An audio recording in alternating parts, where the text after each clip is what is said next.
Welcome to the EVready Podcast, featuring industry leaders and their perspectives on electrification, hosted by EVready Energy. Hey everybody, welcome to the EVready Podcast. I am grateful to have ChargePoint CEO on the line today, Rick Wilmer. Rick, thank you so much for taking the time. Yeah, happy to be here. Good to see you again, Chris. Happy to do your podcast again. Our first repeat offender here. Good, I'm honored. Yeah.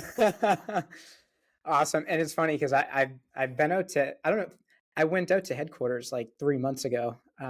Maybe no, it was less than that. I don't think you were around at the time, but got to see some of our old friends Yeah. and talk with the team about plans on how we're working together and all those things. Awesome. I'm sorry I missed you. I've been traveling a lot. Yeah, I figured. I almost reached out to you to see if you were around. I know Well, you're next busy. time you're here, let me know in advance and I'll make time to say hi if I'm in town for sure. Okay. Sounds good. Well, yeah, thanks for taking the time. Like, obviously there's so much going on in the industry right now. So definitely grateful to get, a half hour, 45 minutes of your time to ask you questions that people are curious about. Sure. Cool. So let me just kind of jump off. So obviously ChargePoint had their earnings call recently. And, with that came on the heels of a layoff. And this isn't the first layoff that has happened this year. Obviously, with the combination of earnings and layoffs, it kind of can create consumer fears. And obviously you have a plan to get cash flow positive over the next, let's call it, year or so. So can you tell us what customers should focus on to create confidence in ChargePoint's long-term future? Yeah, I mean, the layoffs are always unfortunate, man. I lose sleep over these types of actions, and it really hurts me to have to let people go. And, the decision is ultimately mine in this role. But we have to do what we have to do for our customers to ensure our long-term financial viability and survival. And we are on very solid footing from a viability perspective. We have plenty of cash. We have plenty of runway. And now with a even leaner and meaner team, we have a very clear path to profitability, and then stop burning cash and become self-sufficient financially.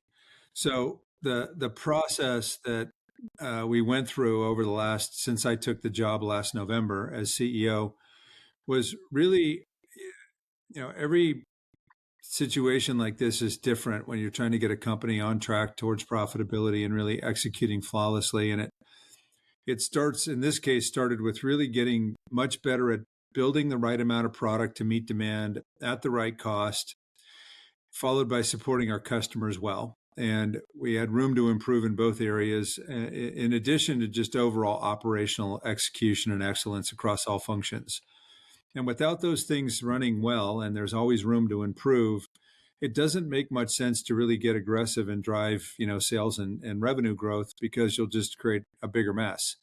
So we solved all that, and really are now focused on getting our house in order to really begin to drive revenue growth. So in concert with last week's change, you may know that we also announced the arrival of a new CRO.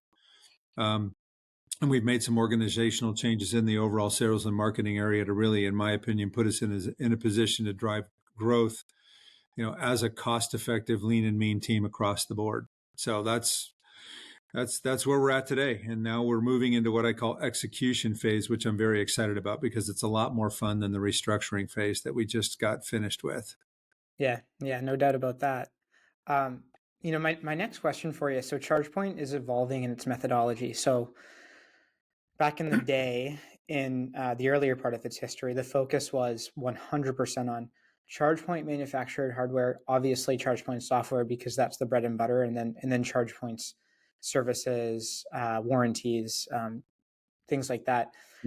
There was an announcement recently with LG, which is kind of a diversion from how I think a lot of customers and people think about ChargePoint. And so can you talk about like where ChargePoint's going from a hardware and software perspective, and what the ChargePoint manufactured product suite is going to look like in the future versus maybe other hardware manufacturers? And like, what does that look like from a level 2 and a DC perspective? Because obviously those are going to be different. Yeah, so this is a good question, and thanks for the opportunity to continue to deliver this message, because it's important that everybody understands this, and it's going to take some time to get this completely permeated through, all of our customer base and the market in general. But there's no question that this industry is going to, what I call, disaggregate a software purchase from a hardware purchase. And supporting that is important for customers that insist on that. They want assurance of supply. They want a multi-source hardware. But it doesn't make sense to have multiple software systems managing it. This is, in some ways, it looks like a ERP system or a CRM system. So here at ChargePoint, we use Salesforce as our CRM system, and I can log on with an iPhone or an Android phone or a laptop or an iMac or whatever. It doesn't matter. I'm accessing a software system that helps me, in the case of CRM, manage my sales and marketing activities. Charging CMS and EMSP software is starting to look that way. So, and the drivers behind it are, one, customers that want a multi-source hardware, but want one solution to manage it all. Number two, we're running into, now the industry's mature enough, we're running into what I call brownfield opportunities, where we find very large customers that have a big installed base that want to go with our software solutions, but they still have useful life in the hardware they have in the ground, which isn't ours. So if we can't manage that hardware, we're not a very good solution for that customer. So that's another big driver for it. The third, quite frankly, is that no company today, and I hope we get to that point eventually, has the wherewithal to develop every hardware platform and configuration a customer may want, especially on DC. With all the different use cases, from school buses to passenger vehicle fast charge, and all the different parking lot configurations and shapes, having every distributed system, every monolithic system, every wall mount system at every power level. No company has the entire portfolio to solve all use cases. So working with third-party hardware to fill in our portfolio of hardware products to meet all the needs for all use cases is another driver for this. And then last, in the case of LG is a good example, this market is so expansive and it touches so many different things that we'll never do, that having a partner that has adjacent solutions that we can deeply integrate with to provide a more elegant, higher value add overall solution to the market is really important. And if you look at LG, for example, they have a whole variety of things that we would never develop, but are very adjacent and interesting to us. For instance, fixed battery storage, right? With LG Chem, they're one of the largest battery storage providers on the planet. They have a really elegant home energy management solution that we're going to partner with them on. And obviously, as LG, you well know, they sell a ton of home appliances into homes. So a home energy management solution coupled with their home appliances and our charging technology makes a lot of sense. They're obviously really good at big screens and monitors. And there are use cases where big screens and monitors on charging stations could make a lot of sense. So you start to see these strategic adjacencies that allow us to bring more value to our collective customer base, which is another driver for doing this. So this is the way it's going. We've fully embraced it. We're in the process of, continue to expand our relationships with third-party hardware providers so we can, manage any hardware that happens to be in the ground already that a customer may prefer because it's the right price point or meets their use case. That's awesome. And I think it's a strong message for the market, because I don't think everybody understands what you just said. And I'm grateful No, that you shared it on this so call. I got to continue to repeat this message over and over every time I get it, because it's really Cool. important for all of our customers to understand this. Now, you're going to do this through OCPP compliance, Mm-hmm. and ChargePoint has spent years developing their own language of software that has, when you integrate the entire stack, a certain Mm-hmm. experience that you can sometimes provide. And so, like, what are your concerns on ramping things versus the fully stacked solution that ChargePoint would traditionally provide to an end user? Yeah, there's no question that when you have your own hardware and firmware or embedded software along with the cloud stack to manage it all, you can unlock you can unlock features that are valuable to customers that aren't memorialized in the OCPP or OCPI standard. So there will always be some level of differentiation with our own hardware, but with third-party partners, especially ones where we're deeply integrated strategically, like LG, creating the hooks into their firmware or embedded software to unlock the types of features we can do on a proprietary basis is absolutely something we plan to do. So working with third-party hardware, depending on how tightly integrated we are with that partner, we can unlock a lot of the proprietary features that we already have that aren't in OCPP or OCPI, through those deep partnerships. But in cases like Brownfield that I mentioned earlier, where it's in some cases, we've got customers with 10 different hardware vendors in the ground with useful life. And in a scenario like that, it's going to be the OCPP protocol, and that's what you're going to get, and probably not much more, just because you can't do a proprietary integration with that diversity of hardware that's already installed. Absolutely. Yep. Yeah. And so my next question for you is this, we were working obviously together at ChargePoint when you just joined, and I remember how excited everybody was that you were going to, and you used the term kind of clean up the house a little bit, but make sure that support is what we expect it to be. ChargePoint support was such a differentiating quality prior to COVID, and I think COVID created an industry problem where station owners were generally unhappy with whoever they were using at the time. But this has always been your focus. So, can you provide us with some ChargePoint support updates and statistics today that end users will be happy about and can rely on? Yeah, I don't have a lot of statistics off of the top of my head, but I can provide you all kinds of updates. This absolutely remains maybe our single highest area of investment. At least it has in the last year. That may start to shift now more towards engineering. As I mentioned earlier, we're moving from restructuring phase into execution mode, and execution mode is not only driven by a very big focus on customer acquisition and growth, but also increasing the pace of innovation that we deliver to the market, so we can extend our differentiation versus our competition. But looking backwards, back to the restructuring phase, getting the house in order operationally was paramount. And one of the big areas was support. So we've continued to hire there, probably hired more people in support than any other function in the company. We've introduced a whole variety of new programs. For example, we have a named account program now. And I think we've got about 80 customers under the named account program now, where they've got what we call a dedicated service delivery manager. That account knows this person, that individual knows the exact network topology, everything that's deployed, what that customer cares about. We provide a very high level of white glove service to that customer. We continue to enhance the network operations center, which we've been building for over a year now. And that basically is the place where we ingest all the remote monitoring information coming from all the stations and turn that into actionable data or actionable information very, very quickly. So we can now oftentimes, we open a lot of, for example, proactive support tickets where we've now determined a customer station has a problem before they've even called us. And this is happening through the NOC. The other thing we've done with the NOC is we've started to ingest unstructured data from other sources beyond the stations.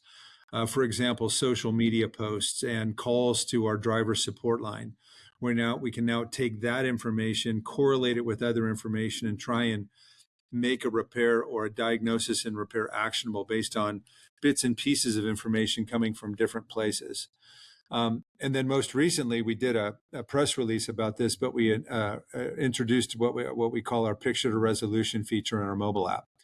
So one of the most frustrating things about the NOC or support in general is, a way to think about it is if we put enough sensors and cameras in the stations to detect every single possible failure mode, we would drive the cost through the roof. So there's a limit, practically speaking, in terms of how much you can actually monitor and remote with the station out there in the wild. And what we realized is that some of the most effective sensors that could tell us about problems with stations that we couldn't detect remotely were drivers. And they care passionately about stations being up and working, especially if they're relying on them to charge their vehicle. So what we found with that is that drivers had that passion, and they reported information to us in ways that wasn't actionable, right? They'd put a picture on Instagram or call our driver support line and tell us a station in Las Vegas was broken and they were upset about that. Or you get all these bits and pieces, and we were trying to use that in the knock. And what we realized is if we could give the drivers a tool that was very low friction, very easy to use, to report stations in a way that gave us enough data to make it immediately actionable, it would really help us augment what the knock was doing and get us to a point where we could repair a lot more broken stations a lot faster. And this has really been well received. In the first week alone, I think we had over 500 cases open through the picture to resolution feature in the mobile app. Wow. And I think out of the 500, 480 or something were immediately actionable. And it's a very cool tool because you're asked as a driver to take a photograph of the station, and we trained an AI model in the cloud on that on pictures of stations to automatically diagnose the problem. So you can detect, crazed screens, broken, clips on handles, broken tether balls on cable retractors. All this stuff can be automatically diagnosed through AI, turned into a support case, and then we can roll a work order, a technician, and the right part to get out there and fix that station. So it not only improved our time to resolution, but a lot of cases like this before, we had to send a truck roll out with a technician to diagnose the problem and then send them back with the parts to repair it. So that's saving us money. It's also, again, increasing or reducing our time to resolution. So this is a good example of the ongoing investments we're making in support to provide great service to our customers and continue to differentiate our offering. In this early time of artificial intelligence, I think people are trying to understand, like, this is a monumental change to mankind and Yes. humanity. But I think people are trying to figure out, it's like when people talked about flying cars back in the day, it's because that's what they were kind of equating in their brain. I think right now people are trying to figure out, hey, like, is it robots? But like, this is like such a practical use of AI in 2024 that people are gonna say, oh, that makes sense. Yeah, exactly. So, we're not going to use AI for the sake of AI and, go talk about AI to look sexy to the market or whatever. We're going to use AI when it has a practical, real, tangible benefit to our business. And this is one good example of putting it to work. Yeah, that's really cool. So you mentioned engineering, and that kind of prompts, like, the world is so obsessed with the next thing, state of the art technology, and where things are going. And I think the EV charging industry in general needs to focus more on the support side first, which is what you're doing. But from a technology perspective, on the hardware and the software side, what are you most excited about that you're seeing in the industry and that ChargePoint's doing? So on the hardware side, we're continuing to innovate. We've now got co-development partners. We've talked about that in prior earnings calls that are really helping us accelerate the amount of new hardware we're going to be able to put into the market. So we've got really cool stuff coming on hardware. I wish I could tell you more now, but I'm not going to. But there is some really interesting innovation coming. But broadly, from an industry perspective, I think the big wave of cool innovation is going to be around V2X, whether that's residential vehicle to home or vehicle to grid and a fleet deployment. I think there's some really interesting and exciting things coming in that area that we're very focused on. On the software side, there's a whole slew of things we're innovating on, continuing to develop features that, everything from home customers through the biggest fleet customers need in terms of optimizing their charging operations. But in the world of commercial, which is, the biggest market, what I'm really fascinated with there, and I actually did an interview with Bloomberg on this early this morning or yesterday morning, maybe. It's what I call intent-based charging. So what you've seen up to now is people put charging in parking lots, and I call that a physical integration, where there may be a Tesla set of stations in a Burger King parking lot or EVgo stations in a grocery store parking lot. And okay, fine, I got charging stations in a parking lot that I may go to shop or eat or do whatever I'm going to do. That's cool. It's fine. But there's no relationship between those brands. There's no digital integration between those brands. So now there's been a step on some physical integration with some co-branding. So we did this, you're aware of this corridor between Denver and Seattle that we have Volvo branded stations at Starbucks stores. Still physical. Okay. I can't figure out that as a Volvo driver looking at my dash that these are stations at these Starbucks stores and, somehow get a benefit when I'm stopping there with Starbucks. You've seen Mercedes announce Mercedes branded stations in Starbucks parking lots as well. So still physical integrations between typically auto OEMs and brick and mortar retail brands. I think the next step there is going to be around a digital integration, where now as a driver, I've got an intent. I want to do something when I'm going to go someplace and charge. And I can now express that intent to either my phone or my dash. And the real advantage we have is we run our driver experience solution in the dash of 14 different auto OEMs. So now I express an intent to my car or to my phone where I'm looking at my charging app. And I said, hey, I want to go here and I want to do this and I want to charge when I'm doing it. Show me the options that are available to me to do that. And if it's eating, sleeping, parking, shopping, maybe now I can find offers. I can find options with respect to eating. I want to go to a dog-friendly beach and eat Mexican food. Show me the options of chargers at those places. And then maybe those pins show up differently on the map. And maybe I can hover over those pins and learn more about that establishment. So now and maybe I can earn loyalty points through my charging app at that place if they have a loyalty program. So now having charging become digitally integrated with brick and mortar to actually help the brick and mortar retail drive their business outcome. Because when you step back and think about it, in commercial, all charging is a discretionary purchase. There's no shopping mall, no restaurant, no workplace, nobody that has to put a charger in their parking lot to actually run their business the next day. Very unlike fleet, right? If you're electrifying your fleet, you got to have chargers to run your business. So commercial's all discretionary. So if you really think about it, why would anybody spend their hard-earned money putting chargers in their parking lot? Well, in the end, the bottom line, that the thing that holds them all together in common is that they're doing it to attract people they care about to come to their place.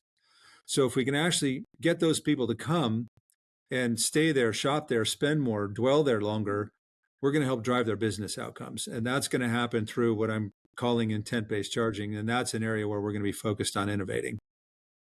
So interesting you say it, because what we've developed as a company is an ancillary service similar to LG that helps folks that are buying ChargePoint customers lower their total cost of ownership. And then we have another product that we provide end users where we help them build those plans to drive their core business using the software. So it's cool to hear that that's like a top priority from your perspective as well. It really is. I think this is the next wave of innovation, one of the next waves of innovation on the software side. And improving driver experience, which just drives overall EV adoption, et cetera. Yeah.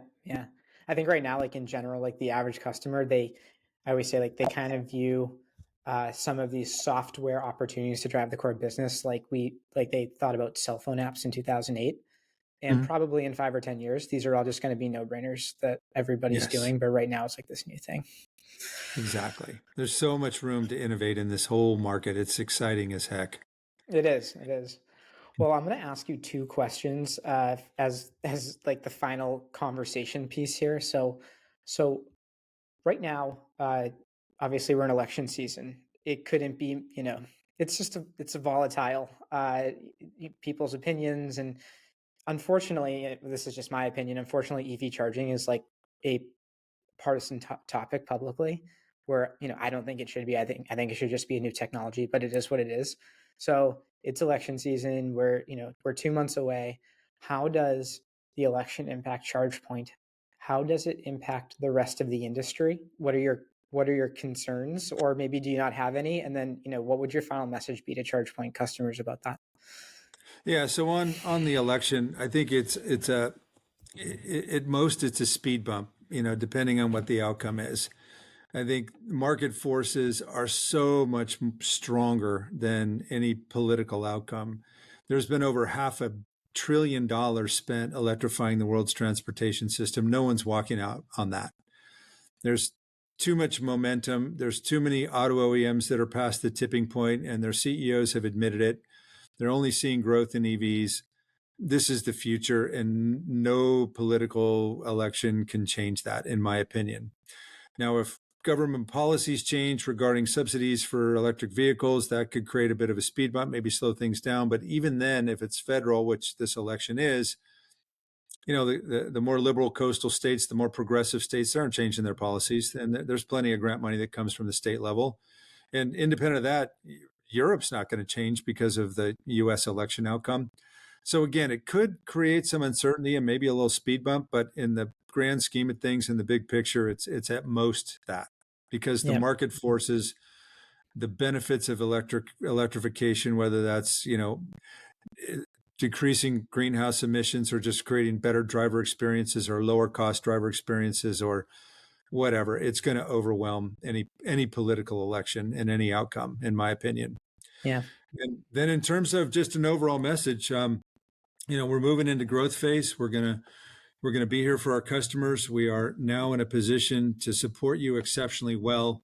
We're anxious to help you meet your charging and electrification goals, and we serve all use cases. We're all over North America, all over Europe, one of the only companies that can do that. We're the largest. I think we're the most viable financially, and we're here for the long run.